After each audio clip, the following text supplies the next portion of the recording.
pag-asa sa'yo, Magda. Oo nga eh. Alam mo, ipapakilala ko sa kanya at tinitiyak ko magugustuhan ka niya. Dahil nahangat sa iyong katapatan. Ako na.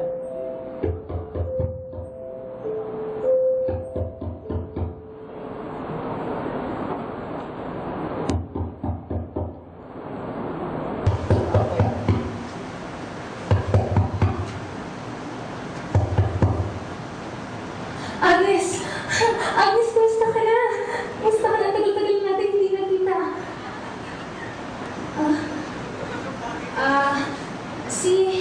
Si Padre Paul. Saglit lang po. Ako. Padre Paul. Padre Paul.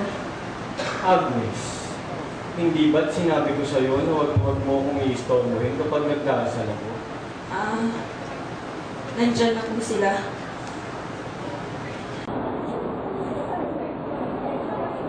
Magda, Magandang hapon po, Padre Paul. huli kayo. Tuloy. Tuloy kayo. Pasensyahan niyo na hindi man lang kami nakapaghanda. Hindi man lang kasi kayo nagsabi na pupunta kayo. Ay, wala pong problema dun, Padre Paul. Hindi rin naman po kami magtatagal. Ganun ba? O sige, upo kayo. Kamusta ka na, Magda?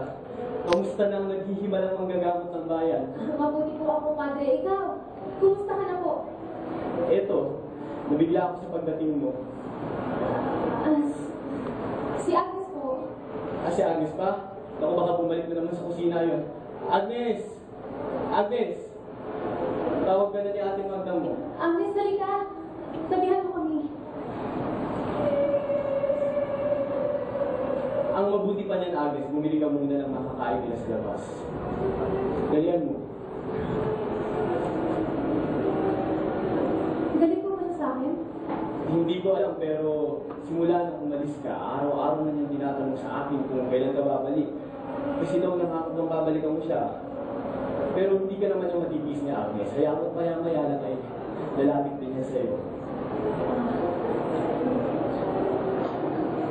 Alam mo, Magda, napakasaya ko nga na bumalik ka na. Aba, sino mag-aakalang 8 taon na? Simula na umalis ka. Akala ko pinalimutan mo na kami. Ay, hindi ko po magagawa yung Padre. Napakalaki po na naging bahagi niya sa aking buhay. Pati na po ang simbahang ito. Ako, Magda. Napatawad mo na ba ako? Hindi naman po ako nagtanim ng sama ng loob sa'yo, Padre. Sa simula pa lang po, naiintindihan ko na kung bakit hindi mo pinaniniwalaan yung mga sinasabi ko nung bata pa ako. Pero kung hindi ka talaga galit sa akin, bakit kailangan pa umabot sa 8 taon bago ka bumalik? Dahil hindi ko pa po tapos gawin ang aking misyon. Dahil sa mission? Opo, Padre. Siguro naman po hindi liit sa kaalaman mo yung ginawa ko kong paglipot sa buong probinsya upang maghatid po ng lunas sa tao. Isang misyon na binigay sa akin ng Diyos. Magbigay ng lunas hindi lang sa pisikal na sakit ng sangkatauhan, kundi maging sa spiritual nilang kakulangan, Padre. Sa kanya rin ba nanggaling ang iyong kapangyarihang manggamot, Magda? Opo, Padre, sa kanya lamang po at wala ng iba. Kung hindi ba ang araw na itinakda para sa ating pagkikita? Opo, Padre, ngayon nga po ang araw na itinakda. Naalala ko tuloy yung lagi mong sinasabi, Magda. Sa tuwing ayaw mo pang maghugas ng pinggan. Padre, may nakatakdaling araw para dyan. Paano na lang po kasi ako na lang po lagi ang pinaghuhugas niyo ng pinggan at pinaglalaban niyo. Samantalang si Agnes po walang ibang gagawin kundi ang maglinis ng iyong kwarto. Magda, siyempre 4 na taon ang tanda mo kay Agnes. Kaya sa'yo ko talaga ibibigay ang mabibigat na gawain.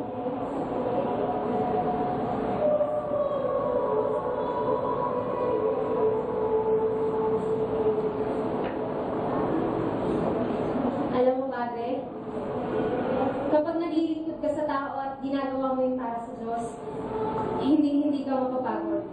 Tama po ang misaya, Padre. Wala akong kabagulan yan. Alam mo po ba, mahal na mahal niya ang mga tao. Kaya nga po, hindi na nakapagtatakang napakarami ng deboto.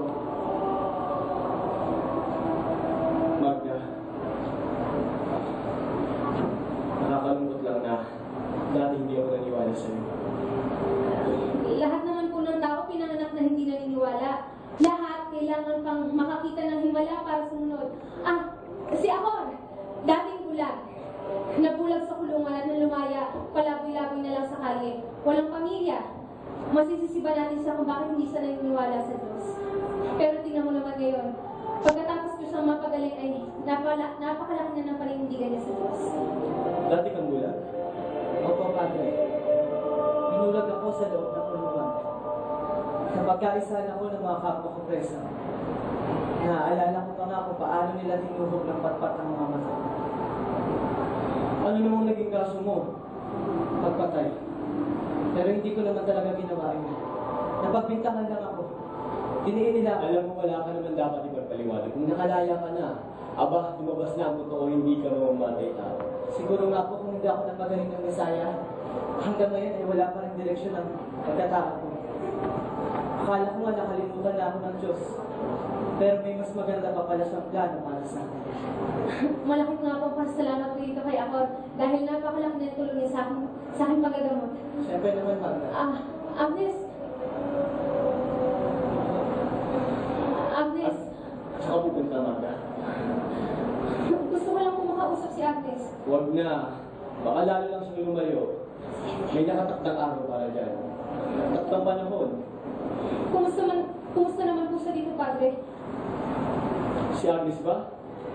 Mabuti siya. Sinasaktan mo ba siya? Magda?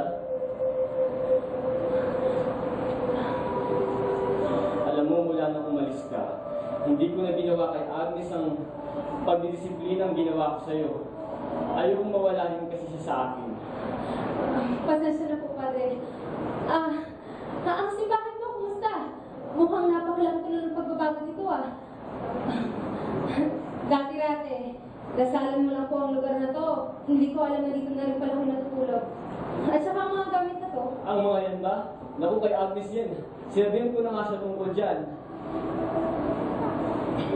At ang mga ito naman, ay para sa mga nangungumpisan na grabe ang bigat ng kasalanan. Para naman maging komportable sila, Magda. Pero alam mo, Magda, wala na nga rin kasi talagang pumapasok na donasyon sa simbahan. Halos wala na ang nagsisimba. Wala nang nagbibigay ng alay. Hindi ko na talaga alam ang gagawin ko. Baka ngayon lang yun, Padre. Nagkaroon po kasi ng pagpupulong ang aking mga deboto sa plaza na kanina pa pang umaga nag-umpisa. Pagkatapos nga po ng pag-uusap natin ito, ay dadiretso po kami agad doon ni Akor. Kaya pala walang katao-tao kanina sa misa. Lahat sa plaza ang punta. Huwag kayong mag-alala, Padre Paul. Sa susunod po ay hindi ko na po itatanong na linggo po ang aming gagawin pagpupulong. Baka gusto niyo pong sumama sa amin, Padre. Ako hindi na.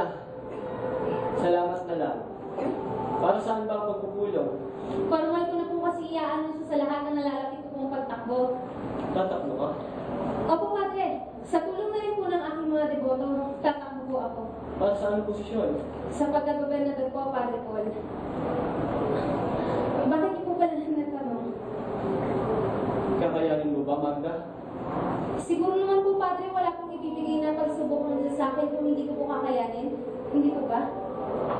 Hindi naman sa ganun, pero inaalala ko lang, ang maaaring gawin sa'yo ng mga makakalaban mo. Aba, mangangampanya ka habang nagagamot. Ay, walang galang na po, Padre. Pero nalibot na ng Bisaya ang buong probinsya. Lahat sinisigaw na ang kanyang pangalan. Ako po, kasama ng daan-daan niyang deboto ay naniniwala sa kanyang kakayahan at sa pagbabagong madadala niya para sa kalulus-lulus sa bayan ito. Sigurado na po ang kanyang pagkapanalo. Suporta niyo na lang po talaga ang kailangan niya ngayon. Hindi naman sa ganun ako. Hindi naman ako nagdududa sa kakayahan mo, Magda. Ang sa akin lang, alam naman kasi natin ang kalakaran dito sa ating bayan, di ba? Lahat na yata ng naging mahigpit na kalaban ng gobernador ay pinatay. Huwag kayo mag-alala sa akin, Padre.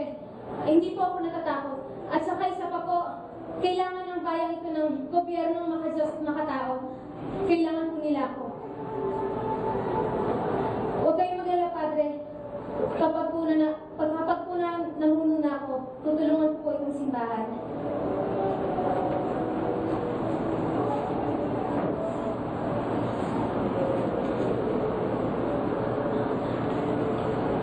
Saglit lang. Tinitikman ko kasi muna ang pagkain ng Bisaya bago niya ito kainin. Nasa gayon ay makasigurado. Tama na. Huwag ka mag-alala. May tiwala ako kay Agnes. Halika, Agnes. Saluhan mo kami.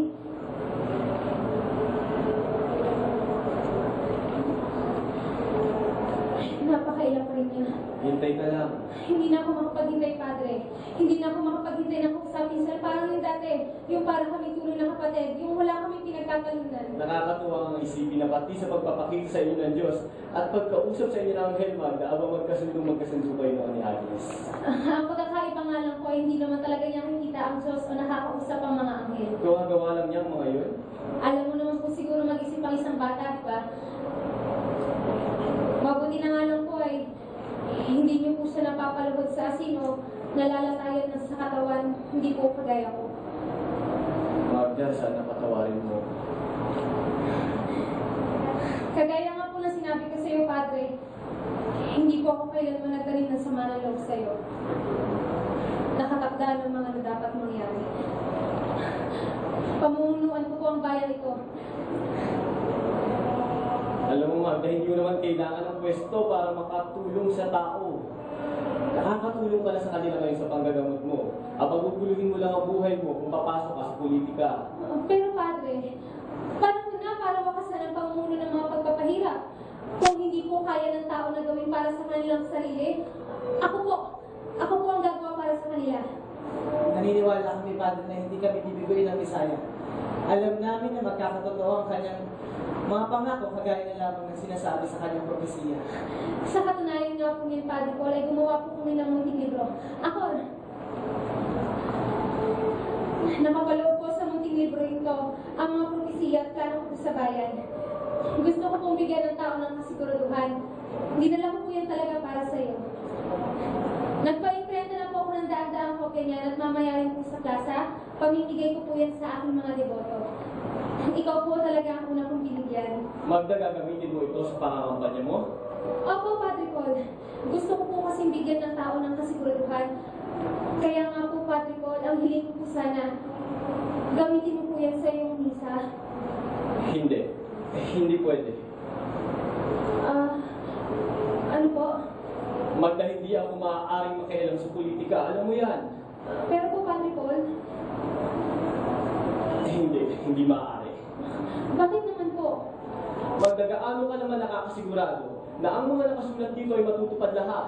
Padre Paul, yan ay hindi lang basta mga pangako. Yan ay mga propesiya. Magda, kaya ka nga iboboto ng mga tao dahil sa mga propesiya mo.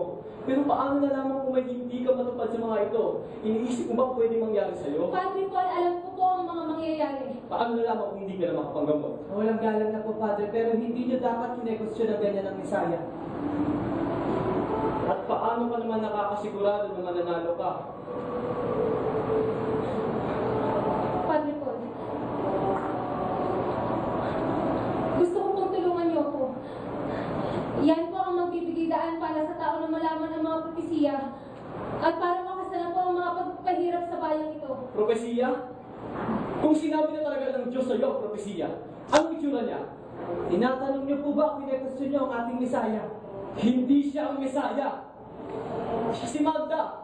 Ang batang iniwan sa labas ng simbahan. Ampun ko siya kagaya ni Agnes. Ano bang nangyayari sa inyo? Bakit niyo siya sinasamba? May Diyos tayo. Nangyari na naman. Nangyari na naman. Sinasabi mo? Padre Paul, alam natin pareho kung anong tunay mong ginagawa sa simbahan. Bakit ito pa? Bakit ito pa ang magiging daan para mahadlangan ng pagbabago? Ito ba ang pinunta mo dito?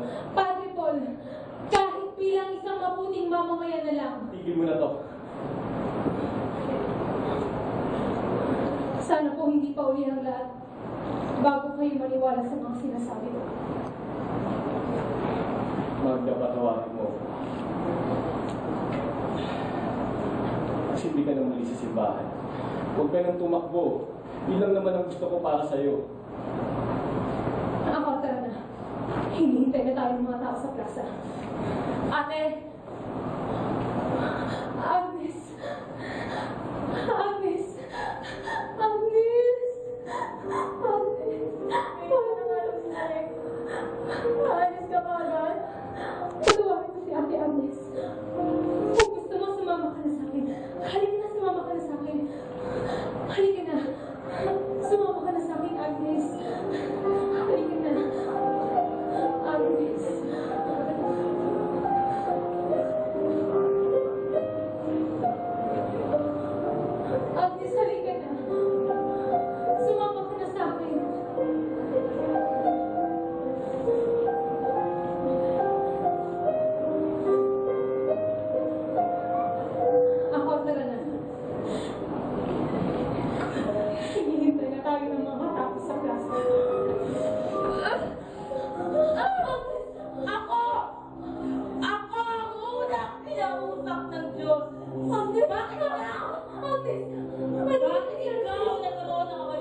ako aalis dito hanggat hindi ko na pararamdam sa'yo ang lahat ng sakit na nararamdaman ko. Ako na bang sinasabi mo? Pinagkatiwalaan kita! Pinagkatiwalaan? Pinagkatiwalaan? Puta Magda, naglikod ako sa'yo simula pa noon. Lahat binigay ko, lahat ginawa ko. Minahal kita, Magda. Minahal kita. Pero pinaliwala mo ko. Sinabi mo kasama ako sa mga plano mo. Pero, pati ang simpleng kagustuhan ko na makapaglikod sa tao, pinaliwala mo. Niloko mo ko. Ako! Binigo mo ko, Magda. Akala ko naniniwala ka na sa akin. Ako, hindi yun ang ibig kong sabihin. Hindi ka pa kasi handa. Sinabi ng Diyos sa akin, hindi ka pa handa, ako. Ako, maniwala ka sa akin. Umalis ka na dito. Iligtas mo na si Agnes, ako. Iligtas mo na. Iligtas mo na yung sarili mo. Papatayin ka dito, ako. Utang ina mo, Magda! Ano bang papantayan ng Diyos na yan sa pagtakbo, ha? Magda, pareho lang tayong di nakapanaran. Ang kaibahan lang nakakapanggamot ka. Pero iboboto ka lang din ng tao dahil sa mga himala mo. At hindi dahil naniniwala silang kaya mo. Gago! Tama siya. Hindi ka pa nga handa. Utang ina mo, ikaw ang manda! Agnes! Agnes! Bakit mo? Tawag ka na ni Ate Magda mo. Ako, umalis ka na dito. Agnes. Oh. Ako! Maniwala ka sa akin. Agnes, Maniwala ka sa ito na yung araw na nakatakda para sa'yo, di ba? Agnes mo. Ito na yung araw na Bakit papatayin mo mo si Magda. maniwala sa kanya? Ito na yung araw na mamamatay siya sa kamay mo. Ako na ang ating Magda mo. Gawin mo na. Agnes mo na.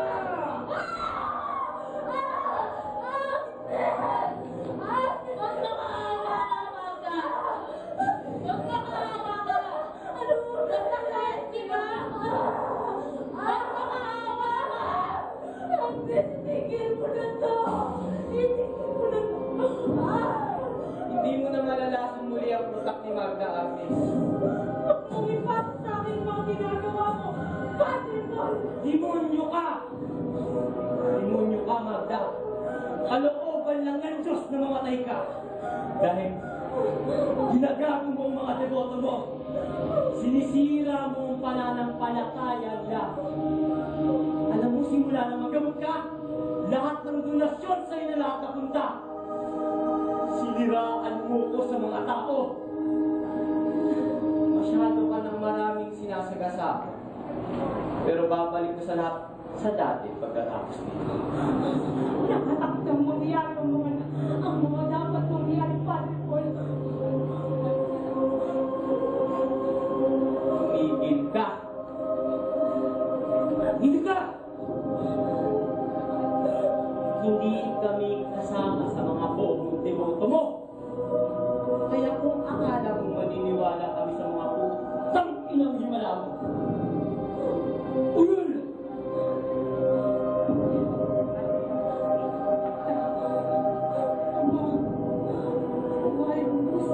Ano?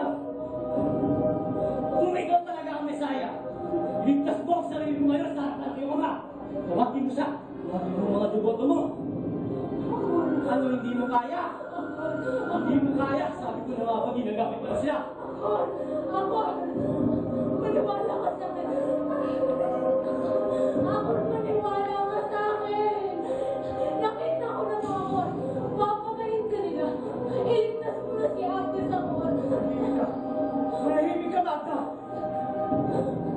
Wala ka alis dito, Magda. Dahil wala ka nang kakampi. Padre, parang habang na. Huwag mo hayaan masunod mo sa impyerno. Magtigil ka!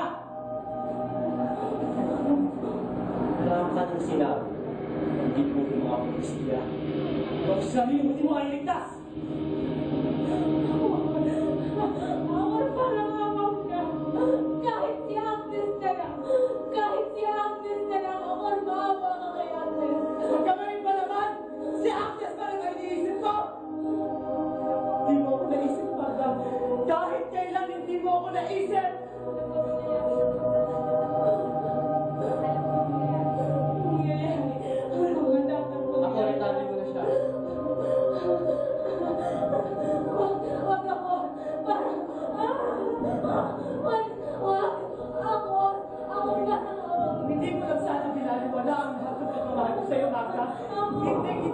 maabot sa ganito.